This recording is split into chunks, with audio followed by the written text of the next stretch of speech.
มาดีมาตรฐานพี่น้องชาวลาวที่นับชื่อเลยครับแขกทั้งหลายข้าพเจ้าสมดีราชีพิธีกรลาวที่วันสาขาลุชนาข้อฟ้าความหักแพงในความย่อมยำทำข่าวมาอย่างมาตรฐานพี่น้องทุกท่านพร้อมเดียวกันนี้ข้าพเจ้ากับข้อฟ้าความหักแพงและกับข้อฟ้าความเข้าใจมาอย่างมาตรฐานที่ได้ให้เกียรติติดตามรับชมลาวทีวีสาขาลุชนาของพวกข้าพเจ้าวันนี้ข้าพเจ้าจะได้นำพาทานไปทัศนศึกษาเกี่ยวกับระบบซ่านของสหรัฐอเมริกาข้อเชิญติดตามเลย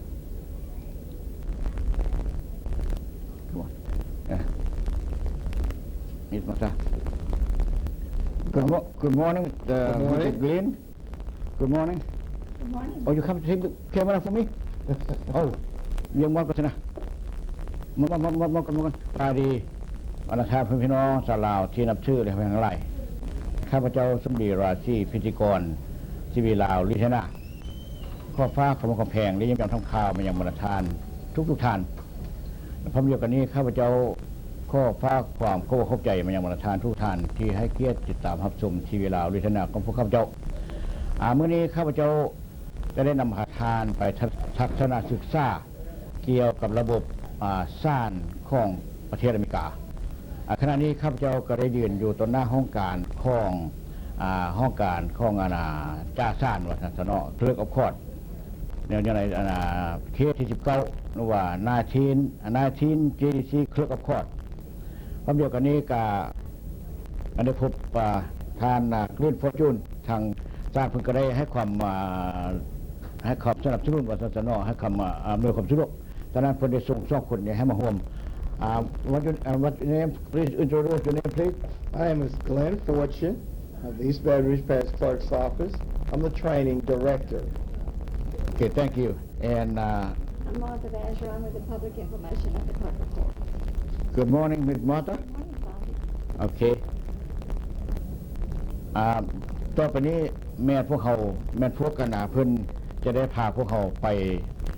เลาะหรือว่าไปเยี่ยมยามแต่ละพนักงานว่าพนักงานแต่ละพนักงานเป็นยังไงข้อเสนอติดตามไปเลยเนาะ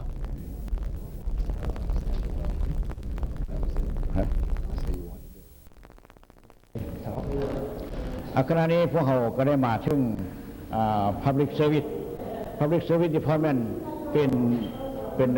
แผนกที่สำคัญอันหนึ่งเพื่อว่าบริการประชาชนอันนี้ข้อเสนอติดตามว่าเขาเห็นอะไรเพิ่นเห็นอะไรได้เนาะข้อเสนอติดตาม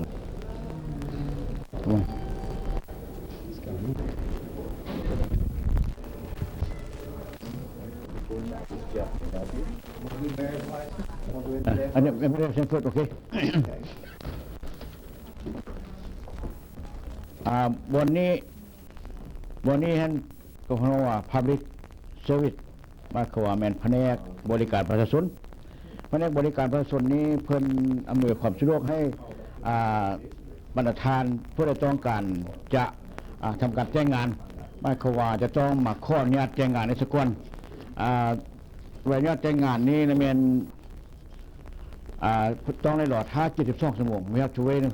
72 hour period right Correct. ตอนนี้ก่อนทานจะได้แจ้งงานได้ฮั่นหลังจากมาขออนุญาตแจ้งงานนี้แล้วนั้นต้องในรอ72 ชั่วโมงถ้าหากว่าทานต้องการด่วนแม่นเพิ่นเฮาว่า waive we can waive right Yes. ถ้าว่าพวกเขาต้องการด่วนนั้นแม่นข้อยกเว้นได้แต่ว่าจะต้องมีฟอร์มอันหนึ่งขึ้นเมื่อข้อนำผู้พิพากษาหรือว่าโจทย์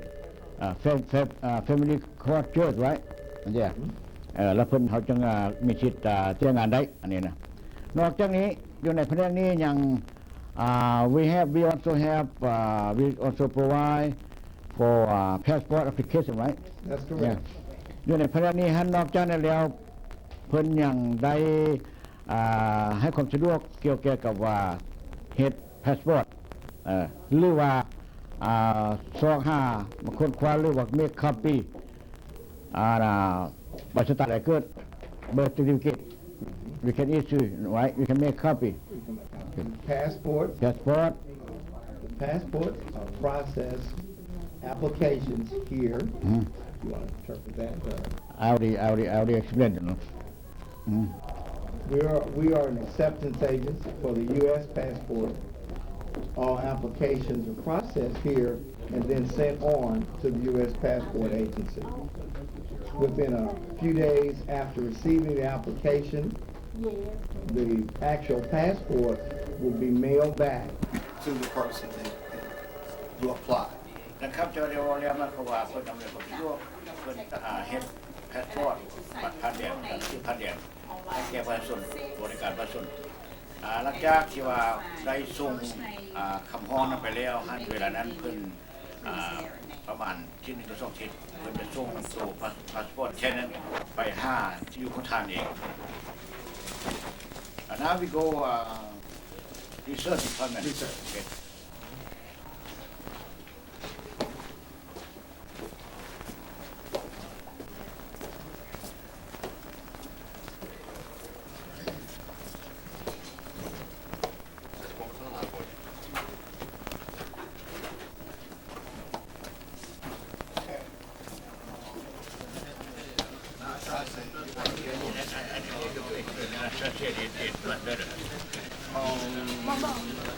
Let's see. I tell you what. Why don't you let him come around here and get a shot of the research center? Okay. You found him? Yeah.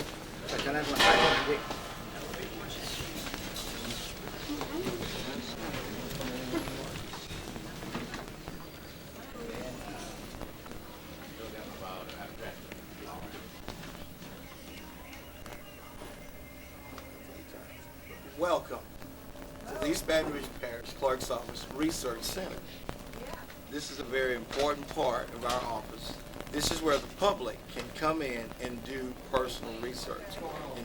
locating property and really a host of other things. In the Research Center, you can find the owners of property by having an address and or a lot number or a subdivision. The more information you have, the easier it is to find your property. เพราะว่าทางแผนกจัดสรรหรือว่าห้องการจัดสรรของอินเตอร์เน็ตประเทศนี้ยินดีต้อนรับพวกเขาในวันนี้และบทค้นคว้าหรือว่า Research Department นี้มีความสำคัญหลายเนื่องจากว่าก่อนมาตรฐานท่านจะซื้อเหือนหรือว่าซื้อดินตัวหนึ่งหรือเหตุนั้นจะต้องได้มาค้นคว้ามาจ่อข่าวว่าดินตัวนี้มันของใครก่อนบ่มันหมายความว่าเคลียร์เรียบร้อยแล้วทางทายตัวรอยอยู่ท่านจังจะเสร็จให้ได้มาตรฐานอาจจะได้ยินว่าโครสหรือว่าโครสสปอร์ตอันนี้มันต้องมาสอบคนควายที่นี่หมดสกอนแต่ความเดียวกันนั้นทางร้อยหลังจากว่ามาตรฐานได้เซ็นcontract purchase agreement แล้วเนาะหรือว่าเซ็นซื้อค่ากันแล้วนั้นแม้ทางทนายท่านจะต้องได้จ้างหรือว่าให้บุคคลหนึ่งที่ว่าติดตามสอบคนเกี่ยวกับหลักฐานในศาลนี้ว่าดินตัวนี้ท่านหรือว่าเฮือนตัวนี้ท่านบ่ได้เอาไปเชื่อจำผู้ใดบ่หรือว่าแมนข้องผู้ที่จะค้านในเทระบบตัวนี้อันนี้กับตัวนั้นข้อเกิดท่านว่าเรียกว่าท่านต้นเบื้องนั้นเจ้านั้นแมนabstract right abstract Once you get ready to buy a piece of property, you would go to your local realtor in your county, wherever you live, and do a purchase agreement. After having a purchase agreement, you can seek financing, and then when you get ready for the time of closing, your attorney may go, of course, to a title company to have an abstract done, and that is what we have going on over there.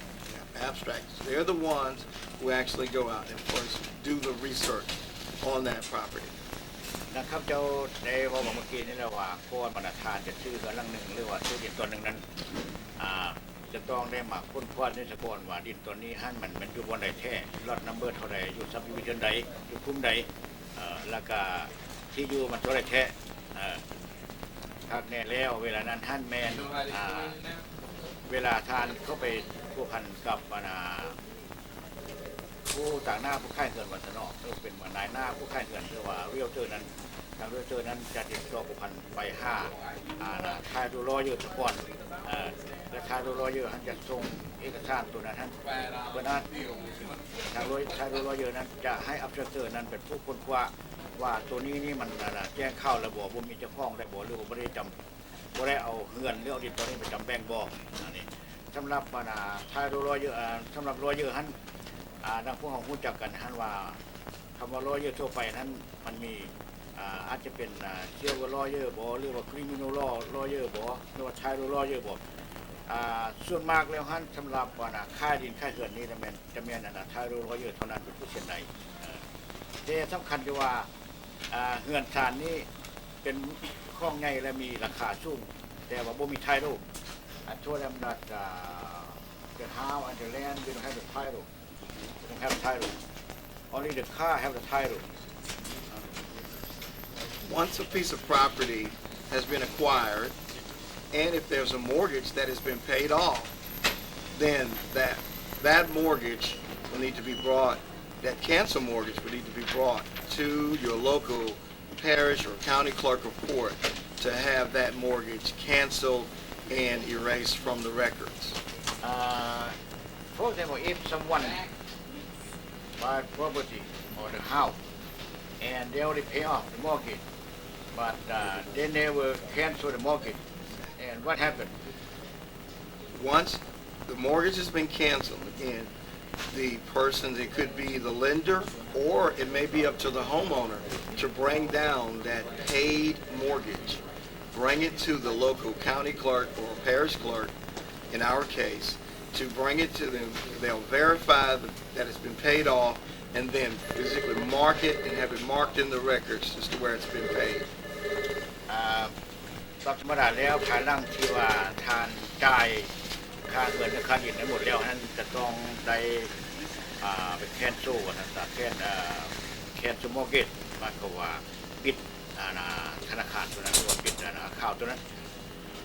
My question is if someone already pay off the house or the land but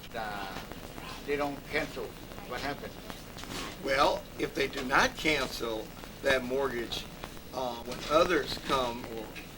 and do title research, that mortgage will still show outstanding. It will still show as a debt being owed. So it is very important to follow up once you have paid it off to make sure that it's canceled in the public records. หมายถึงว่าภายหลังที่ทานจ่ายหมดแล้วนั้นมีความสำคัญที่สุดทานจะต้องติดตามว่าจะต้องมาแคนโซมอร์เกจก่อนถ้าว่าเฮาบ่แคนโซมอร์เกจนั้นหมายความว่าถ้าว่าทานต้องการจะขายเวลานั้นเขาเจ้าบางคนว่าก่อนเขาเจ้าก่อนผู้ซื้อผู้อื่นจะซื้อต่อหันเขาเจ้าว่าเบิ่งว่ามอร์เกจตัวนี้บ่ทันแคนโซเชื่ออันนั้นก็ต้องมีปัญหาดังนั้นฉะนั้นมันเป็นสิ่งที่สำคัญจะต้องในแคนโซมอร์เกจก่อนภายหลังที่ว่าจ่ายแล้วก็เข้าใจต่อไปเขาจะได้ไปเบิ่งมาหลังจากเขาซื้อแล้วเขาจะไปวันไหนวันนี้เนาะ Maybe the better out. It'll turn off automatically. Really? Would they look like you need some help, sir?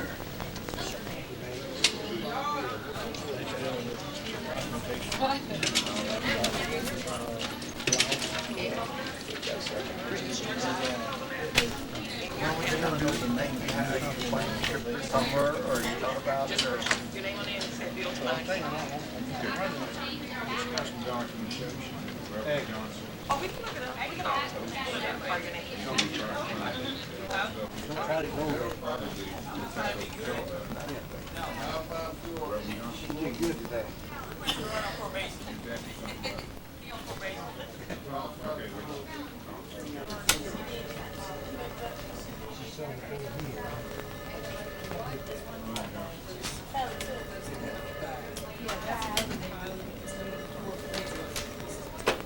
I'm actually doing a spreadsheet right now with all the associations, different people, different LLCs. This is our recording department. In our parish, this is where we bring the cancellation of those mortgage notes. Who's associated with them? Recording, cancellation of notes, chattel mortgages, and notarial acts. It is very, very, very important whenever you pay off your land or your house that you bring it to the recording department in your county where you live. It is up to you to look behind to make sure that it is paid off. ก็เป็นสิ่งที่สำคัญที่สุดภายหลังที่ว่าทานได้จ่ายเบี้ยเหือนนั้นหรือว่าที่ดินนั้นหมดแล้วต้องได้มาแจ้งเป็นข้อหนึ่งได้แพร่กันเป็นข้อหนึ่งนี้ว่าเหือนนั้นได้เที่ยวแล้วจ่ายหมดแล้วแค่นั้นมินิสตาร์เป็นใช่ Yeah, I think you have 3 1 New Orleans. That's correct. Whenever you purchase a piece of property and you can record your purchase agreements, or you can also, of course, record the actual sale when you first buy it. You would bring that document to the recording department as well. Normally, the closing attorney will make sure that it's recorded as well. But you can come at any time to your county clerk of court or your parish clerk of court to take a look to make sure that that document has been recorded. ภายหลังที่ทานนะครับเจ้าได้ว่ามาแล้วว่าภายหลังที่ว่าทานได้ซื้อเงินหรือว่าซื้อดินแล้วนั้นแมนทางปกติแล้วแมนรอยอยู่ไทยดูรอยอยู่หันจะผู้พลูดราคาได้เงินว่าพลูดที่ก่อนหลังจากเข้าไปแล้วทางทนายต้องได้เอาเอกสารการซื้อเงินค่าสารนั้นมาลงทะเบียนอยู่ในข้อนี้ดังนั้นเพื่อความกระจ่างแจ้งกันว่าทางทนายนั้นได้เห็นแล้วหรือบอกดังนั้นทานเองจะมีสิทธิ์ว่าจะเข้ามากวดกาเบิ่งมาเช็คเบิ่งว่าทะเบียนเอกสารการซื้อเหือนซื้อดินของทานนั้นได้ทะเบียนเรียบร้อยหรือบอกอันนี้เป็นที่สำคัญต่อไปคือว่าหลังจากที่ทะเบียนแล้วเป็นยังไง move to indexing. Okay. I'm going to move now to data indexing. Did you show them pictures? But see, they will if they would if they see they.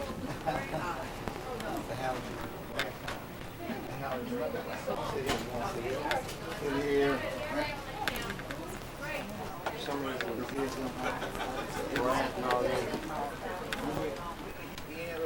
Clear too, but You see? That's it right here. That means you're working on that. Okay, welcome to our data indexing department. In this department is where we make the documents public record. We will go in and key in all of the names that are on that sale that you recorded, and this is where it really becomes that public record. In data indexing, they will index all the names of the buyer and the seller,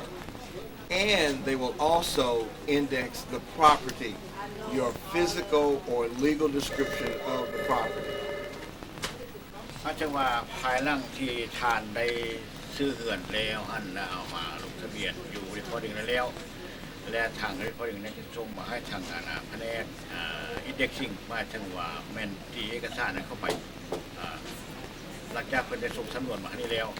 ทางนี้จะไม่ได้ตีเข้าไปเป็นต้นว่าซื้อผู้ซื้อหรือผู้ขาย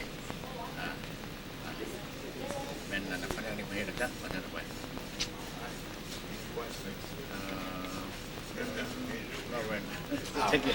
clear. Now we move to talk about the silver, family, and probate cases. Okay, now we go to suit accounting. How about it? Thank you, Hannah. Thank you, Vanessa. There, man. I've been here so long, I know where all the outlets is. This is where all of our civil, family, and probate suits are filed. There's a lot that goes on in this department. Again, covering your civil, family, and probate proceedings. ก็แผนกนี้แมนนะสุดเขานี่เรียกว่าแผนกบัญชีแมนทับเอาเรียกว่าแมนแผนก ที่ว่าหับการฟ้องหับการฟ้องว่าหับการฟ้องเป็นต้นว่าแผนกแพงและก็ครอบครัวเชื่อว่า family ครอบครัวและพินัยกรรมวัฒนธรรมนี้หลังจากว่าทนายท่านสมมุติว่าท่านมีอักซิเดนรถอักซิเดนแล้วเวลานั้นท่านที่เก็บเป็นเวลารถอักซิเดนแล้วท่านไปหาทนายจะเก็บกับเอาหลักฐานเอกสารต่างๆเป็นต้นวัตถุทางของหมอบ่เรียบร้อยแล้วตามธรรมดาแล้วนักเชี่ยวตัวนั้นเรื่องในกรณีที่ว่ารถทำกันนั้น 90% แมนจะบริขึ้นศาลถ้าหากว่ากายปีหนึ่งไปแล้วนั้นก่อนที่ฮอดปีหนึ่งมันมีอายุความด้วยนั้นได้ปีหนึ่งระหว่างทนายฝ่ายผิดฝ่ายชึกนั้นจะว่ากันเชื่อจนมากนั้นคนจะตกลงกันก่อนขึ้นศาลถ้าหากว่าใกล้จะถึงปีมาแล้วเพื่อว่าโมให้อนันดาลดอายุความนั้นขนาดความต้องได้มายื่นการฟ้องสู่ทางเชียงนิ้วไปแล้วเวลานั้นทนายมายื่นการฟ้องนี่นะทางพวกคนนี้ได้ใช้ว่าคดีนัมเบอร์เท่าไรนี่มันจัดปฏิบัติหมดตัวนี้เนาะต่างๆมันเตรียมส่งขึ้นศาลถ้าว่าบริบทกันฉะนั้นต่อไปนี้พวกเราจะได้ไปเบิ่งอยู่ห้องอยู่แผนกแพงอะไรกับแผนกครอบครัวเอาคนเข้าไปก็เสร็จตามนั้นเนาะ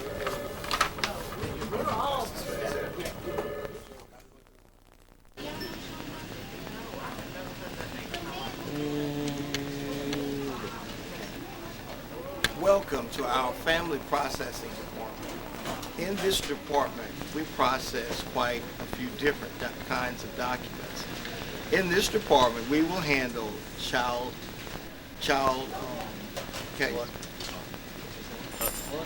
support cases, divorces, annulments, and paternity cases. So a lot goes on here. This department, along with our suit accounting department, really go together hand in hand. In your county, they will have something similar to this department. They will have a suit accounting department and possibly a family processing department. อันนี้ในแผนกครอบครัววัฒนธรรมหรือว่า family processing แผนกครอบครัวแต่แผนกนี้เป็นเห็นได้สมมติว่าทานกับเมียทานท่านบอกเข้าใจกันต้องการปาหากันแล้วเวลานั้นทานต้องเข้าไปหารอยเยอะท่านจะมายืนการฟ้องอยู่ชุดข้าวในเมื่อกี้นี้แล้วคนจะส่งมาหาทางแฟมิลี่โปรเซสซิ่งนี้อยู่ภายในครอบครัวนี้แล้วเวลานั้นกับภายในครอบครัวนี้จะส่งขึ้นทางคุณชาติเช่นโปรเซสสู่เป็นผู้เจอ Exactly. After papers are processed here, for an individual to be served to show that they have been sued, we'll generally send those papers to the sheriff's office, and then the sheriff will go and execute the service. ถ้าวันหลังจากที่ว่าทนายท่านได้มายื่นการฟ้องแล้วเวลาเพิ่นได้หับแล้วเพิ่นที่เขานั่นเองดูแลเรียบร้อยแล้วเพิ่นจะต้องได้ส่งไปหาเชฟหรือทางเจ้าหน้าที่จะต้องได้ไปแจ้งต่อว่าผู้บริเมียที่ถึงว่าต้องการประหารกันนั้นอันนี้ในกรณีสมมติว่าตามธรรมดาแล้วเคสต่างๆหรือว่าคดีต่างๆนั้นมันจะต้องแมนรอเยอเป็นผู้กำกับเป็นผู้ฟ้องแต่ในกรณีเท่ากับเอาแซมปูเคสในกรณีจึงว่าเป็นคดีง่ายๆยกตัวอย่างว่า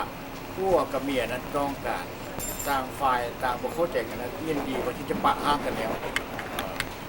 แมนท่านเองท่านเป็นทนายต่างชายแดนได้หมายความว่าท่านนั้นเข้าไปเครื่องพอดอยู่ในข่าวดีของพวกท่านนั้นสำหรับอยู่บัตรรูปนี่แล้วเป็นเมืองฝรั่งแต่เก่าเป็นห้องว่าเป็นปารีสแต่ว่าอยู่ต่างรัฐนอกจากวิทยาแล้วท่านเป็นห้องว่าเป็นข้าวนี่ข้าวที่ท่านเข้าไปข้าวที่นั้นแล้วหรือท่านเข้าไปซ่อห้าแผนกfamily processing นี่แล้วไปข้อเอาตัวอย่างว่าdivorce case นี้ เป็นแชมพูเป็นแบบง่ายๆวันซะแล้วทานเรียนที่ว่าทานจะใส่ทนายฮันเป็นทานเป็นทนายต่างทานเองเป็นห้องว่า improper person right improper person improper person yeah มันก็ทานสามารถเห็นได้กันตัวนั้นวันนั้นนะถ้าว่าเป็นเรียกที่ง่ายๆถ้าว่าช่องไฟนั้นจบลงกันแล้ว However, if you file a suit improper person, meaning that you'll be representing yourself, it is a delicate process. It is a process by which you would have to file the suit, draft the suit, file the suit, and follow up on any pleadings that you have to file. So it is a very difficult process. Not easy. You may even have to have some legal background to do so. But it is your right as a citizen of the U.S. if you wanted to file improper person. นักทานเล่นฟอร์จูนคนใดบอกว่าถ้าว่าทานเป็นทนายทานเองท่านมันจะเป็นความยุ่งยากพอสมควรที่ทานจะต้องมีรอแบ็กกราวด์นิดหนึ่งสักคนถ้าท่านรู้จักว่ากฎหมายนิดหนึ่งสักคนแล้วมันทานสามารถเห็นได้ความจริงแล้วท่านเป็นว่าเพราะว่าควรไป500เยอะดีกว่าเดี๋ยว now we move to civil processing Business process.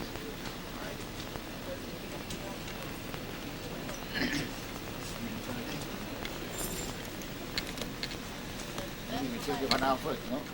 Take it down first before we can see. Someday I'm gonna get up and move. Stay down. But you move. Yeah.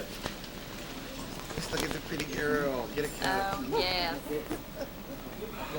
Stand here, okay? All right, there we go. Excellent. There we Thanks go. a lot, Someday. All right. Okay. All right, Robert. Welcome to our Civil Processing Department. Civil Processing Department goes hand in hand also with our Suit Accounting Department. On this side are your civil and probate matters. อันนี้ในขณะนี้พวกเขาได้มาทัศนศึกษาอยู่แผนกแพงแผนกแพงดังที่พวกเขาได้บอกไปแล้วนั้นว่าพวกเขาทนายท่านจะเป็นยืนการฟ้องอยู่สุดข้าวนี่หลังจากสุดข้าวนี่ท่าน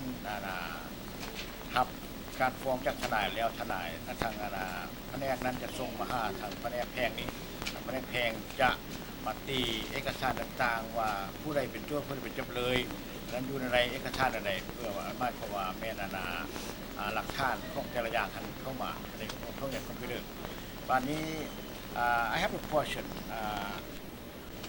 Ms. Daniel can you explain to me about how the process We file the petition, Right, and then we get it in our department, and we process it. We type up the paperwork to go along with the petition. We issue the citations or subpoena forms or whatever forms we need to go along with that legal pleading, and they send on up to the sheriff's office. หมายความว่าทางพนักงานฟ้องห้องการจัดสรรในแผนกแพงนี้ในเมื่อเพิ่นได้รับนั้นแล้วเพิ่นก็ได้มาเรียบเรียงเบิ่งว่ามีเอกสารตัวใดที่เกี่ยวข้องหรือว่าตามธรรมดาแล้วท่านทางโจทย์จะต้องได้แจ้งให้จำเลยรู้จักว่าแม่นข้าพเจ้าฟ้องทานหรือว่าส่งหนังสือเพราะว่าทานคือข้าพเจ้าฟ้องหรือว่าทานคือผู้นั้นฟ้องแล้วและตัวนั้นท่านแม่นทางห้องการจากท่านแผนกแพงนี้จะส่งเอกสารนั้นไปให้ทางชิริฟทางเจ้าหน้าที่จะส่งให้นอกจากนั้นมันก็ยังมีหลายขั้นตอนฉะนั้นแม่นทางนี้เป็นผู้รับผิดชอบแสดงว่าในเรื่องศาลอยู่ในอเมริกาแล้วฮันแมนห้องการจัดศาลนี้เป็นบทที่สำคัญที่สุดเพราะว่าทางศาลมีตลอด5 จำตัดสิ้นเท่านั้นเรื่องเอกสารต่างๆเนี่ยแมนทางห้องการจัดศาลนี้เป็นผู้เห็นหมดเนี่ยเป็นผู้ดำเนินแต่ละขั้นตอน I talk to them about the importance of the clerk of court office. It's very, very important. In our country over there, that the court, and they have president of court, and the judge, and attorney, district attorney. They do at one time. And all at one time. All on the same place. But แต่ว่าอยู่อเมริกานี่ให้มันเป็นประเทศใหญ่กว้างใหญ่และกฎหมายฉะนั้น ทุกอย่างท่านแมนจะต้องโปรเซสหรือว่าต้องเห็นจากแผนกของการจัดสรรก่อนดังนั้นบางครั้งนี้ครับเจ้าin the meantime I would like to express my special thanks to Mr. Wellmore who allowed me to make the film today for our community. Awesome. Okay, now we go to public service. No. Public service and family violence and adoption. Okay. And civil record. Okay. All right. อาจารย์พวกเขาจะได้ไปเบิ่งไล่บอลจึงก็เชิญท่านติดตามไปเนาะ Okay, you're welcome.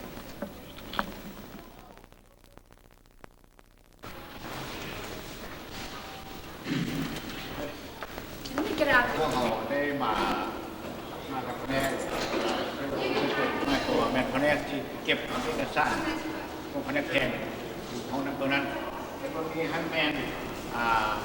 มอเกจพอแมนเวลาทานชื่อเหือดค่าสารนั้นทานบริจาคส่วนประกันเนาะเวลาทานใจเทละน้อยขนาดก็ว่าเป็นห้องว่าตลาดเป็นตัวแต่ในนอกเพราะว่าใจพรประกันนะเวลาทานใจพรนั้นไฟแนนซ์มันสร้างกิจของไฟแนนซ์นั้นแม่นแล้วเวลาแค่ช่วงต้องมาแค่เวลาท่านแค่ช่วงเรื่องนั้นจะมาต้องมาแจ้งกับพวกนี้พวกห้องการ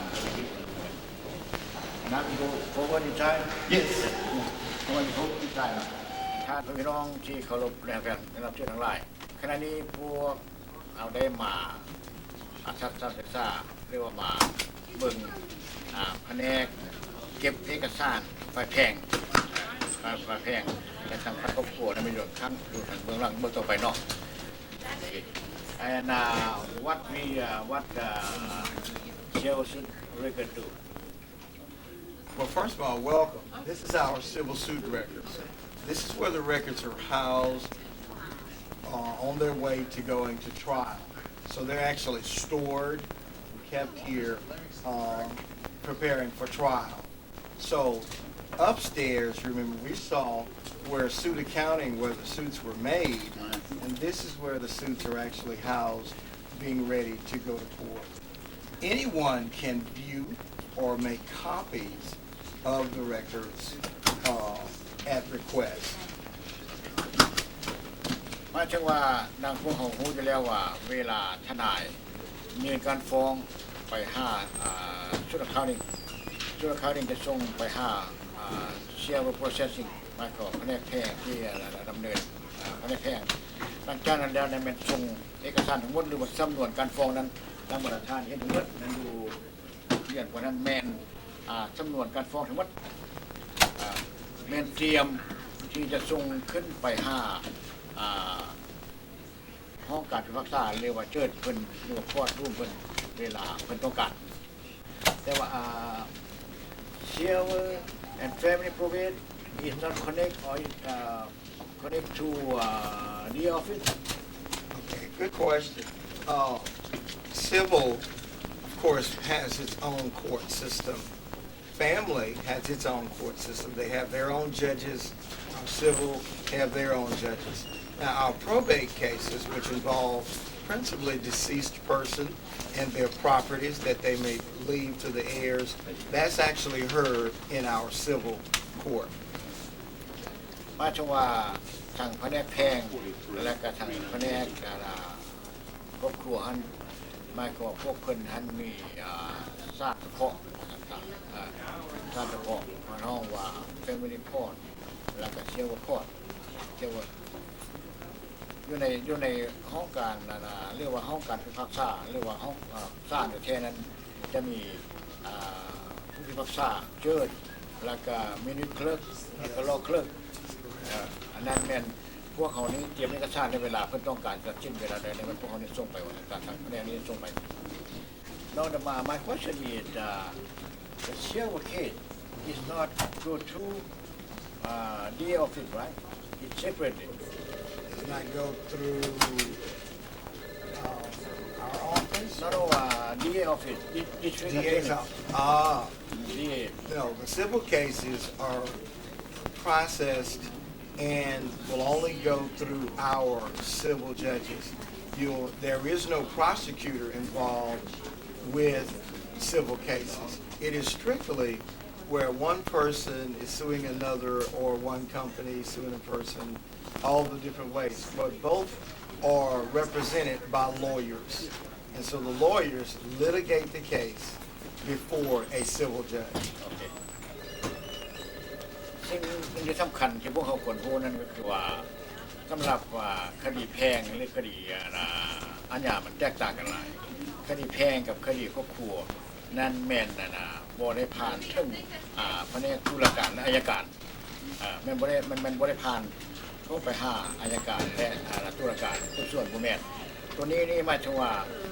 ทนายทั้งสองฝ่ายนั้นจะตกลงกันก่อนจะไปฮอดศาลหรือบางเทื่อก็ตกกันที่ศาลอันนี้หมายความว่าแม่นบ่ได้ผ่านบ่ได้ผ่านแผนกตุลาการและบ่ได้ผ่านทางแผนกอัยการตัวนี้หมายความว่าแม่ผู้พิพากษาของศาลหรือว่าเจ้านั้นมีสิทธิ์ตัดสินว่าคดีนี้มันบ่ได้แพ้บ่ได้ชนะหรือว่าจะให้จ่ายเท่าไหร่หรือให้จังได๋อันนี้แม่นผู้พิพากษาหรือว่าเจ้านั้นกับทนายของสองฝ่ายทนายทางโจทก์และทนายจำเลยเป็นตกลงกันตอนนั้นแล้วจึงมีการตัดสินอยู่ในศาลอันนี้มันต่างกันอยู่ครับต่อไปก็เชิญไปแผนกอาญาบาลนี่ we go to criminal record เราจะได้ไปศึกษาเรื่องคดีอาญาบาลคดีอาญาคดีอาญาเพราะว่าcriminal record หรือว่า criminal department อันนี้คนเห็นอะไรเนี่ยอันนี้ก็เชิญเข้าไปเมื่อนำกันทางไหนเนาะก็เชิญตามมาเลย And then it just says an A? Yeah.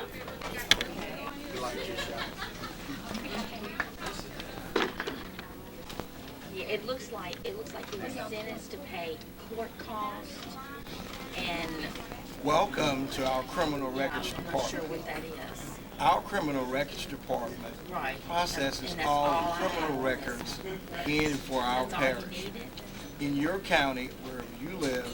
there is also a criminal records area in your local county clerk of court's office. In the criminal Well, records I'm in our old department, system. they manage and maintain get our new system, all the see if it criminal shows records until it goes to trial. Yeah, I have 11-. มันบอกว่าที่ต้นทับเข้าสู่แผนกอาญาอันนี้ Okay. แผนกอาญา Love you too. Bye-bye. แล้วแผนกอาญานี้อยู่ห้องการจัดการของแต่ละเขตที่ทานอยู่นั้นแมนมันก็มีเช่นกันตัวนี้เมื่อเวลาเจ้าหน้าที่ไปพบคดีตัวนั้นแล้วคดีนั้นเป็นส่งเข้าไปหาที่เอาพิจารณาไว้ก่อนเป็นส่งไปหาตุลาการตัวนั้นแล้วก็ยังส่งทั้งหมดเข้ามาในนี้ Now normally when the police arrest somebody the police send the record to the office, right? Well, actually, yeah, what they'll do, the police, whenever they arrest somebody, they will, of course, write up the things of what they believe happened at the crime, and then the DA's office will examine what they've written up in their report, and if they decide to bring criminal charges, they will file what they call a bill of information. Then you send to here, right? And that bill of information really starts the criminal proceeding to try to prosecute that person based on what they believe as the laws that have been broken. มาตรฐานที่กรมการแพงภายหลังที่มีวัดเจ้าหน้าที่ตำรวจได้พบเห็นคนหายหรือผู้ใดผู้หนึ่งเห็นในบ้านเมืองแต่ท่านอาญาแล้วนั้นเจ้าหน้าที่ตำรวจจะต้องได้ให้ติเกตมาต่อแก่หรือว่าทุกพยาว่านี่กรณีจังว่าเป็น traffic man เจ้าล่วงกฎจราจรตัวอย่างข้างนอกในเมื่อท่านละเมิดกฎจราจรแล้วเจ้าหน้าที่ตำรวจจะให้ติเกตกับทานและเวลานั้นเจ้าหน้าที่ตำรวจจะส่งติเกตเข้าไปยังห้องการแผนกตุลาการอันนี้อยู่ในแผนกอาญานี้อยู่ทางล่างต่อไปให้แม่นเป็นห้องว่า traffic division วันนี้ยกตัวอย่างว่าสมมติว่าตำรวจเห็นผู้ใดผู้หนึ่งจ กำลังมากเงินหรือบุกเงินบุกเข้าเงินทั้งใดทั้งหนึ่งบ่หรือว่ามีผู้ใดผู้หนึ่งไปแจ้งว่าเดี๋ยวนี้มีคนหายเข้ามาเขตบ้านค่อยบ่หรือว่าอะไรเกี่ยวแก่กับว่าการกระทำผิดทางอาญานั้นแม้เจ้าหน้าที่ตำรวจไปพบเห็นแล้วติดตามคดีนั้นและตำรวจนั้นจะต้องส่งเอกสารนั้นส่งรีพอร์ตนั้นไปให้ทางตุลาการหรือว่าพห้องว่าอยู่นี่พห้องดีเอลฟิตแล้วทางดีเอลฟิตให้มาศึกษาเบิ่งว่าคดีตัวนี้มันสมควรจะเป็นอะไรบ่แล้วจังออกหมายจับไปไปจับผู้กระทำผิดนั้นหลังจากนั้นเป็นยังส่งเป็นจะศึกษาว่าตัวนั้นมันเป็นคดีแบบไหนเบาวันใดหนักทำไหนจะเป็นละหุโทษบ่หรือว่าเป็นตัวสั้นโทษบ่อันนี้ก็สุดแล้วตั้งแต่กรณีของคดีจะขึ้นอันนั้นหลังจากทางเยี่ยมฟิตเป็นทับนั้นเรียบร้อยแล้วเป็นยังส่งเอกสารขนาดนั้นเข้ามาหาทางพนักอาญาของการจัดการนี้อาเช่นอัพเดทผู้นี้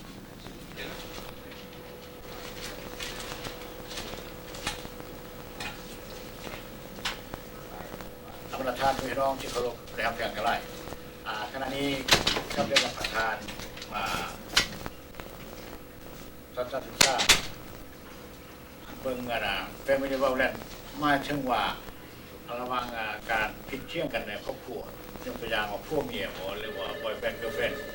เข้าใจกันอันนี้แมน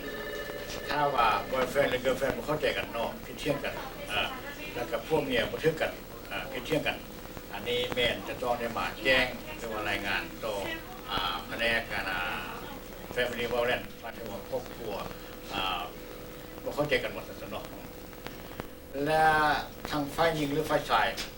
What the time is the lady, right? Lady side can file a written order. That's correct.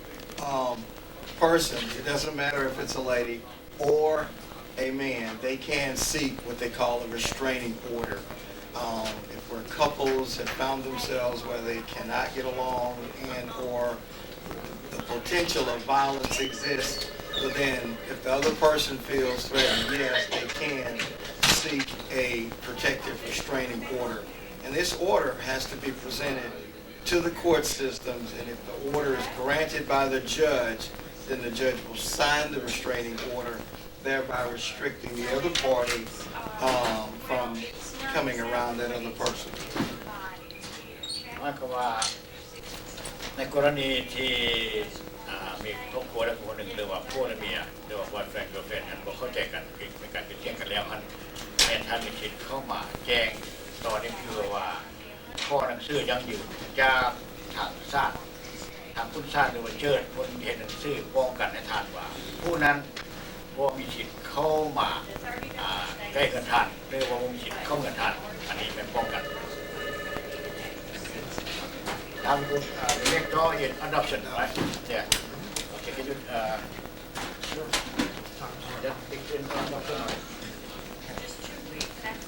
This is our adoptions department.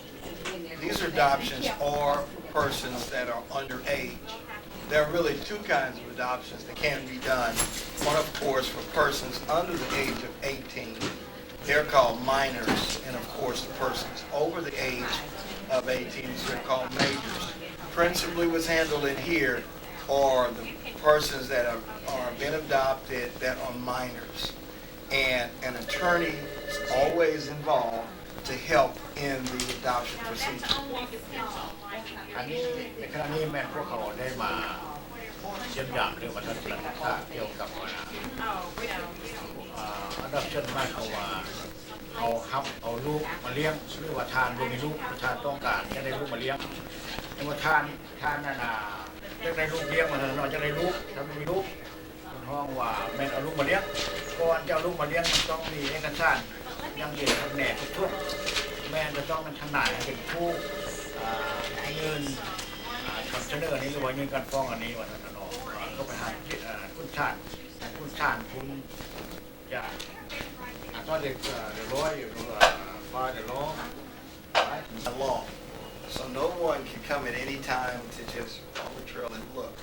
They have to have an order from the court authorizing them to view any records. So all of these records are sealed records. แผนก ครับว่าครับว่าให้ลูกเลี้ยงก็หรือว่าเอาลูกเลี้ยงขนาดเอาลูกคุณมาเลี้ยงฮะอันดับเช่นนี้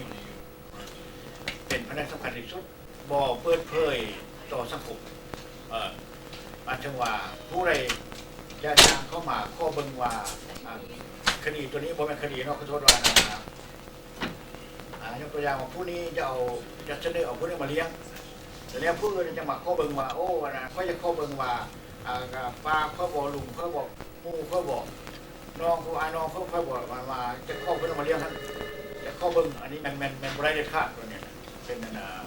หลักที่สุดตัวนี้โอเคเข้าใจน่ามีตัวผู้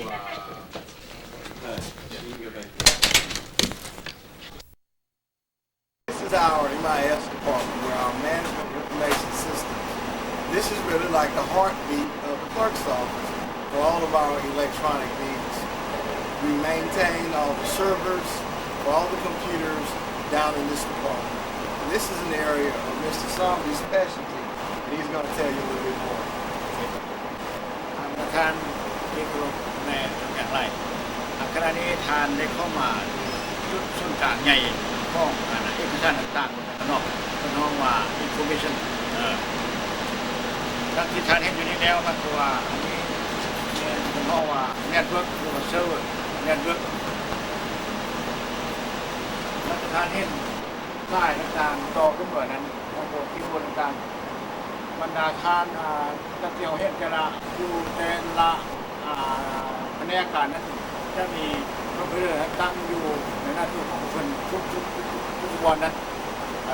ทั้งหมดมีอยู่450มีคอมพิวเตอร์อยู่450หน่วย We have 450 PCs around the clock มีอยู่450หน่วยก็ใช้แนวเรื่องที่มันสำหรับเซิร์ฟเวอร์นี้อยู่นี่มันจะมี Windows Server สำหรับว่าเป็นอีเมลบอหรือว่าที่เป็นเดต้าเบสนี้สำหรับว่าล็อกอินทูเน็ตเวิร์กเซิร์ฟเวอร์แล้วต่อจากนั้นมาเป็นโนเวลเซิร์ฟเวอร์นี่ก็คือ to deploy application to user desktop เพราะว่านอกจากหลักจากที่ว่า Windows Server หันเฮ็ดให้กันคอมพิวเตอร์นั้นสามารถเฮ็ดเวียกได้แล้วเวลานั้นจะมันล็อกอินทูโนเวลเซิร์ฟเวอร์หันจะสามารถให้ทานเฮ็ดเวียกได้ว่าผู้ใดจะเฮ็ดเวียกอยู่ในเอเรียใดยกตัวอย่างว่าตัวนี้แม่นเวิร์ดโปรเซสซิ่งบ่อันนี้แม่นเกี่ยวกับว่าคือเรื่องต่างบ่นอกจากนั้นพวกเขาอย่างได้ติดต่อหมายความว่าต่อสายนี้ขึ้นหอด10 ชั้นเพราะว่าสร้างแต่ละบอนแต่ละแห่งจนว่าจะเป็นสร้างแพงสร้างหยาหรือว่าสร้างครอบครัวเพื่อมีครอบแม่นตัวมาใช้ในชุนอันนี้กระโจนในชุนกลางนั่นหัวจักหลักแรงหัวจักพวกบอนเกี่ยวกับสร้างห้องสร้างในเขตที่ถูกเข้าว่าตลอดอันนี้มันแต่ละสั้นนั้นพวกเขาจะได้ต่อกันขึ้นเหนือพวกจะต่อขึ้นไปนี่มันตัวได้สวิตช์นี่ต้องสวิตช์ออกจากนี้จะไป5 ชั้น1แมนโดยไฟวอลชิปเป็นห้องว่ามันใส่ใหญ่แก้วก็จากนี้เข้าไป5สวิตช์อยู่แต่ละชั้นแล้วแต่ละชั้นนั้นมันจะมีสวิตช์นี่จึงบางแล้วแต่กรณีว่าชั้นนั้นมีคอมพิวเตอร์นั่นแหละประเด็นบางทีก็มีสวิตช์ในหัวชอบด้วยชั้นด้วยเพื่อสวิตช์นั้นจะแยกย้ายไป5คอมพิวเตอร์แต่ละหน่วยวันนี้ตัวชั้นV1แล้วก็V2แล้วก็V1แล้วก็ first floor แล้วก็6 floor 7 floor 8 floor 9 floor 10 floor มาถึงว่าแต่ละชั้นพวกเขามีอยู่สำหรับพนักงานผู้สร้างนี่มีอยู่V1แล้วก็ชั้น1แล้วก็ชั้น6แมนฟิโนคอร์ดชั้น7แมนชิวคอร์ดชั้น8ชิวคอร์ดชั้น9ฮันแมนเฟมิคอร์ดชั้น10ฮันแมนเทรฟิคอร์ดพวกทั้งหมดนั้นแมนเอกสารทุกอย่างมันพวกเขาติดต่อกันหมดอันนี้ข้าพเจ้าจะ เห็นท่านประธานบอกว่านอกจากกันเอกสารนี้แล้วฮั่นบรรดาพวกแบ็คกราวด์เช็ค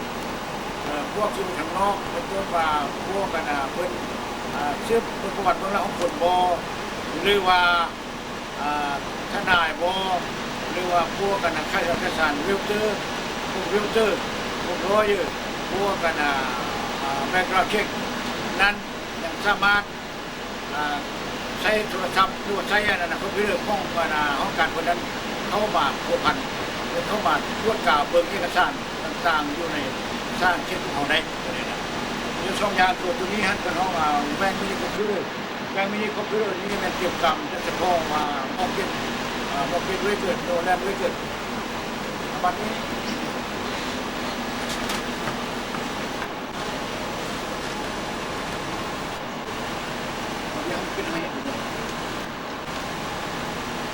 อันนี้ขัดจะบอกแล้วแม่น่ะห้องการดูที่ทำงานของข้าพเจ้าเนาะข้าพเจ้าได้เห็นเรื่องงานตัวนี้ภายหลังที่ข้าพเจ้าได้สัญชาติข้าพเจ้ามาอเมริกาในปี1983เป็นช่วงและ1989ข้าพเจ้าได้สัญชาติและข้าพเจ้าก็ได้เห็นเรื่องอยู่ห้องการตัวนี้จะขึ้นมาตัวปีนี้เป็นแค่this came my 18 year 18 years. 18 year Congratulations. Thank you sir thank you very much Now, do you want to see the voting process? yeah now we go to voting process ปัจจุบันรับต่อไปในพวกเราไปศึกษาเบิ่งเกี่ยวกับว่าการเลือกตั้งประเทศกันอะไรอันนั้นก็เสประธานเทียบตามประชุมเข้าไปประธาน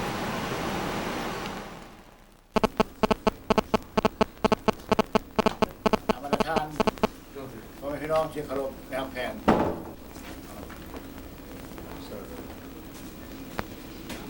ท่านพี่น้องที่เคารพที่ในทั้งหลายเมื่อนี้พวกเราก็ได้มาทัศนศึกษา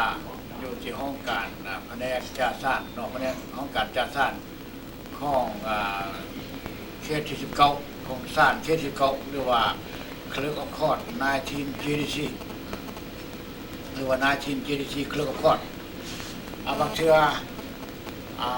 อาจจะยาวฉะนั้นพวกเขาอาจจะได้ตัดต่อเป็น2ตอนเนาะพวกเขาอาจจะได้ตัดต่อเป็น2ตอนในขณะนี้เรียกว่าตอนนี้ไปพวกเขาจะได้มาทัศนศึกษาและเรียนรู้ถึงเรื่องการเลือกตั้งอันนี้นะทางรีฟอร์จูนและจะมีมาตราเพิ่นจะอธิบายฟังว่าเรื่องการเลือกตั้งท่านประเด็นอะไรเด้ก็เชิญทางรับชมต่อไปเนาะโอเคgo ahead We've reached the last leg of our tour of the clerk's office. In front of me is our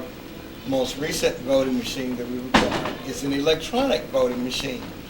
And throughout all of our whole parish, every precinct has one of these voting machines. This is a very important step because if you're a citizen of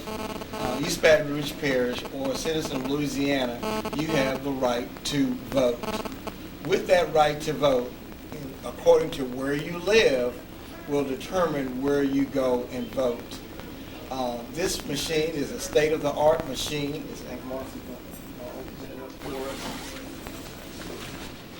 And on this machine is where individuals can come and cast their ballot. They will simply come on election day. They have to have ID. And once properly ID'd, they can proceed to vote. They will simply enter the curtains, make their selection of choice, and then press the cast vote sign, and their vote will be counted. Every vote counts, no matter whether it's one or whether it's 5,000. Every vote counts. So your vote counts. So if you are a citizen, register to vote. Now, your chief election official for East Baton Rouge Parish is Mr. Doug Welburn, the clerk of court. He is the chief election official. ในขณะนี้ประธานกำลังชมหรือว่ากำลังเบิ่งจากเรื่องการเลือกตั้งอยู่จะเรียกว่าแต่ว่าพัชราบ้านเขาในเมื่อก่อนมันเขาว่าฮิปบัตรฮิปปอนบัตรฮิปบอลบัตร ที่บนบัตรเนาะอยู่ในแต่ละเขตเลือกตั้งให้มันคือเมืองนึงนี่มันมีลายเขตแต่ละเขตนั้นมันห้องว่า precinct นึงเหมือนหน่วยเลือกตั้งนึงเหมือน precinct นึงแล้วแต่ละ precinct นั้นจะอาจจะมีลายหน่วยบัตรที่บัตรเลือกตั้งเนี่ยที่ปนบัตรว่าจะที่ปนบัตรหรือว่าvoting machine นี้มีลายหน่วยอันนี้บรรณาธิผู้ใดที่ว่าได้เป็นสัญชาติแล้วนั้นธรรมดาได้ประธานเป็นที่เช่นที่เป็นสัญชาติแล้วนั้น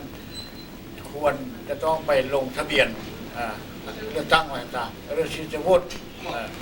ทางจะอยู่เขตใดหรือเมืองใดรัฐใดทางที่สิทธิ์ที่จะลงคะแนนเสียงด้วยตนเอง Well, this concludes our tour of East Baton Rouge Clerk of Court. We hope if you ever come to Louisiana and to Baton Rouge, welcome and come and visit us. Have a great day. No, not yet. I have a question. แต่ละทานเข้าไปจะต้องมาว่าจากตัวนี้นั้น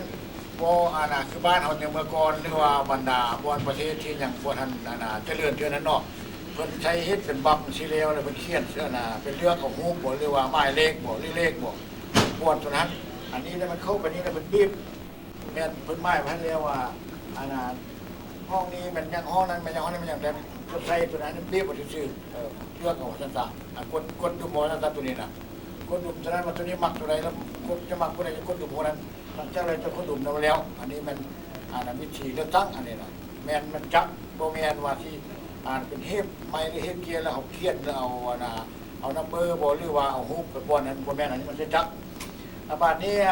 I have a question about. Can you explain to us about electoral voting? Electoral voting? Yeah. Sure. The electoral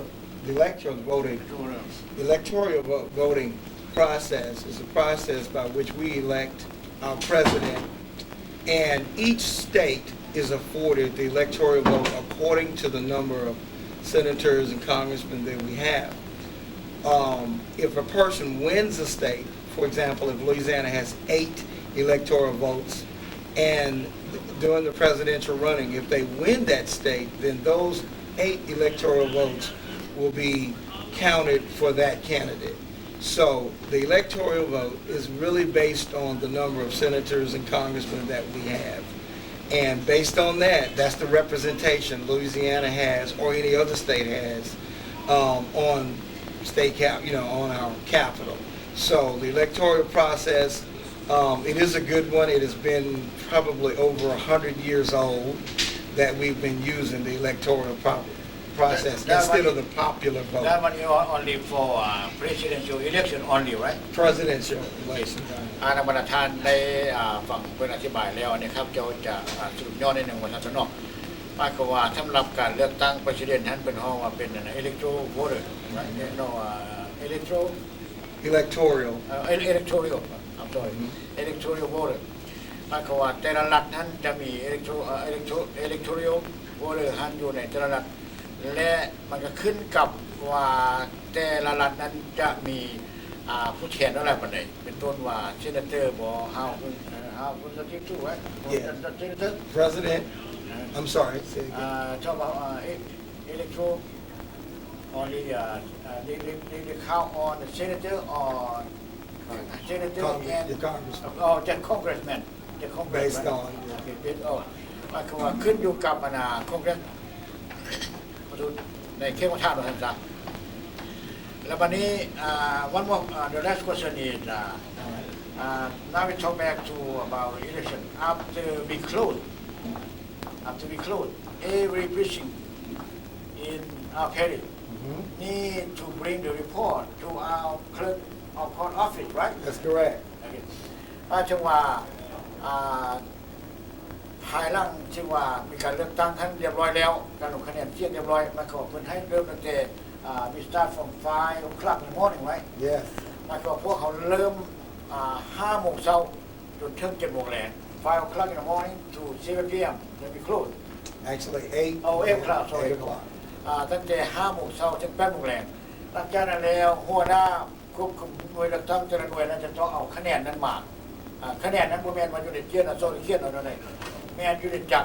the weapon and we have hard drive storage right Yes,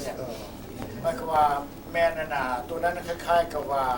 มีเป็นฮาร์ดไดรฟ์สโตรจตัวหนึ่งเป็นบอลเก็บกับเอกสารตัวหนึ่งทางกล้องอิเล็กทรอนิกส์เพื่อนเอาตัวนั้นส่งเข้ามาหาทางห้องการสร้างผู้ขับเจ้านี้แล้วผู้ขับทางพนักการเลือกตั้งหน่วยสร้างนี่มันรวบรวมคะแนนอันนี้แล้วก็ส่งให้ทางเซอร์วิสเสียบนแบบเช่นทุกเรื่องเสียบไว้ yeah. After we finish, we tally, of course, all the votes that have come in, and because this is an electronic machine, we tally them actually electronically. And we also have a result that's on paper as well. So on election night, we'll have the electronics results and the results on paper as well. Have you seen to Secretary of State? Yes, the final numbers and everything are then sent to the Secretary of State. We go to the voting warehouse after, two days after the process, and then to verify the votes as well. Okay. I thought it okay right now. Yeah. โอเคประธานพี่น้องที่เคารพเรื่องอะไรครับโจคิดว่า